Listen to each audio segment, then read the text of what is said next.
Hello, नमस्कार दोस्तों का फिर से आपका मेरे YouTube चैनल पर स्वागत है। दोस्तों आज हम लोग EDDE फर्स्ट और EDDE जो हमारी सेकेंड है, इसमें आज एक महत्वपूर्ण टॉपिक क्षैतिज जो हमारा सेवा संयोजन है इसको हम लोग पढ़ने वाले हैं। जैसे आपको यहाँ पर दिख रहा है क्षैतिज ब्रैकेट प्रारूपी सेवा संयोजन। और यह जो सेवा संयोजन है इसके पहले हम लोग जानते हैं, जो हम लोग सर्विस कनेक्शन पढ़ रहे हैं, इस सीरीज से संबंधित ये आज का हमारा तीसरा लेक्चर है। इसके पहले हम लोगों ने ऊर्ध्वाधर सेवा संयोजन क्या होता है और उसके पहले सेवा संयोजन क्या होता है, इन सभी बिंदुओं के बारे में हम लोगों ने पहले ही चर्चा कर लिया है। तो दोस्तों आज हम लोग क्षैतिज माने जो हमारा वर्टिकल टाइप का सेवा संयोजन होता है इसको हम लोग देखेंगे। तो यहाँ पर देखिए, इसका जो भी डायग्राम बनने वाला है मैं आपको पहले से बोर्ड पर बनाकर रखा हूँ। इसको आइए हम लोग समझते हैं कि जो हमारा क्षैतिज सेवा संयोजन है इसको हम लोग कैसे करते हैं।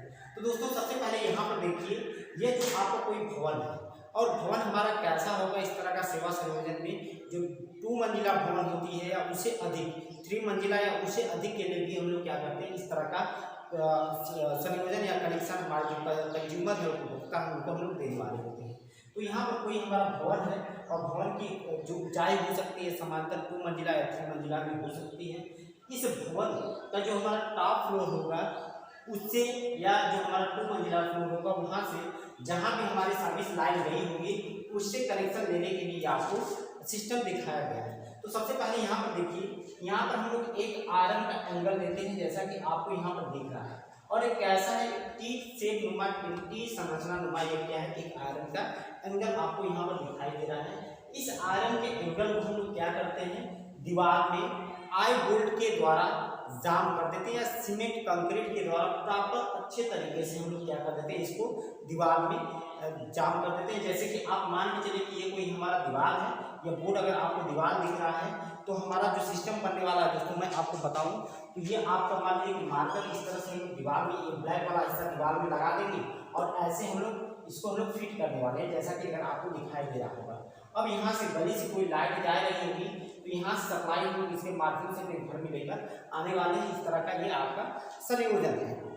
तो इसको आइए और अच्छे से हम लोग समझते हैं इसमें क्या क्या चीज़ें लगती हैं और उन सभी बिंदुओं के बारे में हम लोग अच्छे से चर्चा करेंगे। तो यहाँ पर देखिए, ये आपको कोई टी शेप नुमा यानी टी साइज का एक आयरन का एंगल आपको दिखाया गया है। इसी को हम लोग क्या कहते हैं, ब्रैकेट कहते हैं। ब्रैकेट इसको हम लोग टेक्निकल शब्द में कहते हैं। ये जो आपका आयरन का एंगल है, ये साइज में किस साइज का हम लोग लेते हैं, जैसा कि आप देखिए ब्रैकेट जो होता है वो 75 mm गुणे 75 mm गुणे 6 mm यानी उसकी लंबाई चौड़ाई और उसकी ऊंचाई इस अनुपात का हम लोग क्या लेने वाले होते हैं, एक आयरन का एंगल लेने वाले होते हैं। और इस आयरन के एंगल को हम लोग दीवार में जैसे ही फिट करेंगे कि कुछ हुआ इस शेप नुमा संरचना आपको दिखेगी दीवार से बाहर निकली हुई। अब दोस्तों जो हमारी सर्विस लाइन गई होती है वहां से हम लोग सप्लाई इसी आयरन एंगल पर लेकर आते हैं। तो देखिए हमारा एक फेज है और एक क्या है, न्यूट्रल है। इस फेज और न्यूट्रल को हम लोग क्या करते हैं, इस आयरन एंगल पर लाकर आई बोल्ट के द्वारा हम लोग क्या करते हैं, कस देते हैं। आई बोल्ट कुछ इस तरह की संरचना होती है। ये क्या होता है, ये नट बोल्ट के नीचे लगा होता है, इसको हम लोग एंगल में कस देते हैं। और ये जो आपको इस तरह की संरचना होती है इसमें हम लोग तार लाकर इसमें क्या कर देते हैं, आसानी से बांध कर हम लोग तार को इस तरह से क्लैंप कर सकते हैं, बांध सकते हैं। तो दोस्तों ये आई या बोल्ट आपको यहाँ पर दिखाई दे रहा है। इसमें आप क्या करेंगे, जो भी हमारे फेज या न्यूट्रल के तार आए हैं इसको हम लोग क्या करते हैं, यहाँ पर बांधने वाले होते हैं। लेकिन तो डायरेक्ट अगर आपका फेज यहाँ पर बांध देंगे दोस्तों तो इसमें होगा क्या कि ये जो आपका आयरन का एंगल है इसमें भी विद्युत की सप्लाई आ जाएगी और विद्युत की सप्लाई आपके घर तक पहुँच जाएगी, जो कि यह एक तरह से खतरा का सिंबल हो सकता है। कोई भी अगर इसके संपर्क में आएगा तो उसको विद्युत का झटका लग सकता है। तो इसकी सुरक्षा के लिए यहाँ पर देखिए जो हमारा मेन तार है इसमें हम लोग एक यहाँ पर लगाते हैं फ्यूज, यहाँ पर लगाते हैं एक इंसुलेटर लगाते हैं। या आपको जो इंसुलेटर लगाया गया इसका नाम होता है दोस्तों लूप इंसुलेटर, इसको हम लोग कहते हैं लूप इंसुलेटर। यह लूप इंसुलेटर जो भी हमारे ब्रैकेट होता है, ब्रैकेट को हमारा जो मेन सप्लाई होता है उससे अलग करने का काम करता है। तो ये लूप इंसुलेटर हम लोग यहाँ पर प्रयोग करते हैं। अब सप्लाई यहाँ तक तो आती है, यहाँ से यहाँ तक एंगल तक नहीं पहुँच पाती है। तो यहाँ पर हम लोग सिंगल फेज की सप्लाई में 2 हम लोग लूप इंसुलेटर प्रयोग किए हैं और यहाँ से जो हम लोग एक एरियल फ्यूज की सहायता से देखिए यहाँ पर एरियल फ्यूज लगाया गया, यहाँ पर एरियल फ्यूज लगाया गया। इस एरियल फ्यूज की सहायता से हम लोग सप्लाई कहाँ तक लेकर जाने वाले हैं, अपने घर के अंदर जो आपका मीटर बोर्ड होता है वहाँ तक हम लोग सप्लाई लेकर जाने वाले होते हैं। यह सिंगल फेज 2 कोर केबल है दोस्तों, इसमें एक फेज होता है, दूसरा यहाँ पर हमारा क्या है न्यूट्रल है। इस केबल को हम लोग अपने जो है मीटर बोर्ड तक, जो हमारा एनर्जी मीटर लगा होता है वहाँ तक लेकर जाते हैं। और एक केबल जो होती है यह वेदर प्रूफ होनी चाहिए। वेदर प्रूफ का मतलब इसमें वायुमंडलीय प्रभाव का कोई प्रभाव नहीं होना चाहिए, जैसे आंधी, तूफान, वर्षा या धूप, गर्मी का इस पर कोई प्रभाव नहीं पड़ना चाहिए। आंधी, तूफान, वर्षा इस केबल को प्रभावित न करें, इस तरह के हम वेदर प्रूफ केबल यहाँ पर प्रयोग में लाते हैं। उसके साथ साथ देखिए कि जो हमारे 2 फेज यानी एक फेज और एक न्यूट्रल है, ये जो सप्लाई है जब हमारे ये जो हमारा ब्रैकेट के पास जब हम इसको कनेक्ट करते हैं, जोड़ते हैं, तो दोस्तों एक लूप यानी रक्षण पास यहाँ पर लगाते हैं। यहाँ पर देखिए एक रक्षण पास लगाया गया है।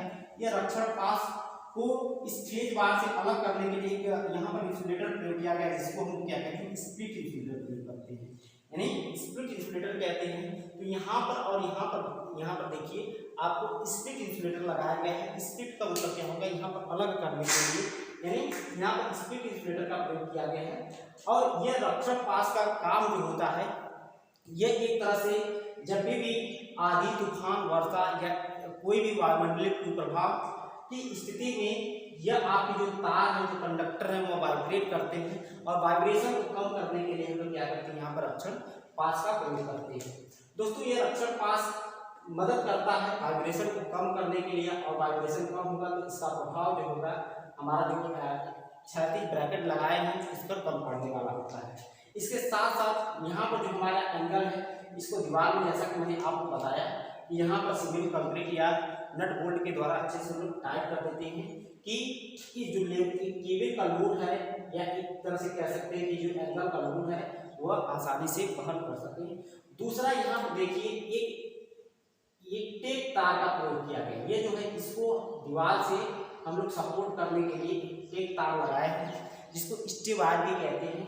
इसको भी हम लोग एक आयरन बोल्ट के द्वारा क्या कर देते हैं, दीवार में जाम कर देते हैं। और यहाँ पर एक इंसुलेटर लगाया गया है, जिसको एक इंसुलेटर कहते हैं। एक इंसुलेटर समांतर देखे होंगे आपके घर के पास में जो खंभे होते हैं, उस खंभे को सपोर्ट करने के लिए जो हम लोग स्टे वायर प्रयोग में लाते हैं, वहाँ एक इंसुलेटर प्रयोग किया जाता है स्टे वायर में, जिसको हम लोग क्या कहते हैं, एक इंसुलेटर कहते हैं। तो यह एक इंसुलेटर है, यह आपका भवन है।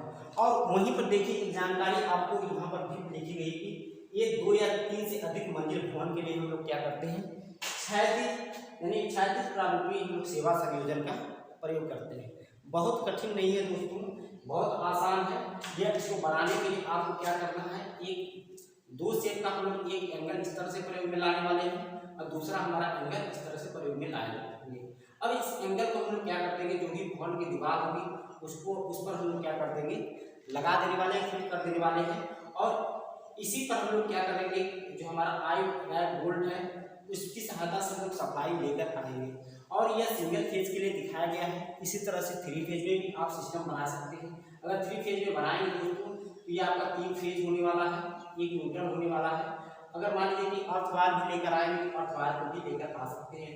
अब बस ध्यान देना है कि यहाँ पर आप लोग क्या कर देंगे, एक यहाँ पर आप इंसुलेटर प्रयोग करने वाले हैं, जिसको हम लोग क्या कहते हैं लूप इंसुलेटर, यानी प्रत्येक चालक तार में आप जो है एक लूप इंसुलेटर प्रयोग कर सकते हैं, जो कि हमारा क्या होगा, इस जो हमारा एंगल है, जो हमारा आयरन का एंगल है, इसको क्या करते हैं लाइट चालक तार से अलग करते हैं। अब यहाँ से एक एरियल फ्यूज की सहायता से केबल के माध्यम से आप सप्लाई जो अपने घर के अंदर मीटर बोर्ड तक लेकर आ सकते हैं। बनाना बिल्कुल आसान है। इसको समझने के लिए मैं आपको थोड़ी सी इस तरह की व्यवस्था बनाया, आप प्रैक्टिस करके इस तरह से बना सकते हैं। एग्जाम के दृष्टिकोण से बहुत इंपॉर्टेंट टॉपिक होता है, एग्जाम में हर बार आने वाला टॉपिक होता है। उम्मीद है दोस्तों कि यह आपको क्षैतिज ब्रैकेट प्रारूपी सेवा संयोजन क्या होता है आपको समझ में आया होगा। अब इसके बाद हम लोग अलग से जो हमारा GI टाइप जो सेवा संयोजन होता है उसको हम लोग पढ़ेंगे। वीडियो दोस्तों अगर पसंद आए तो वीडियो को अपने दोस्तों में शेयर कर दीजिएगा। मेरे YouTube चैनल को लाइक और सब्सक्राइब कर दीजिएगा। वीडियो देखने के लिए आपका बहुत बहुत धन्यवाद। Thank you.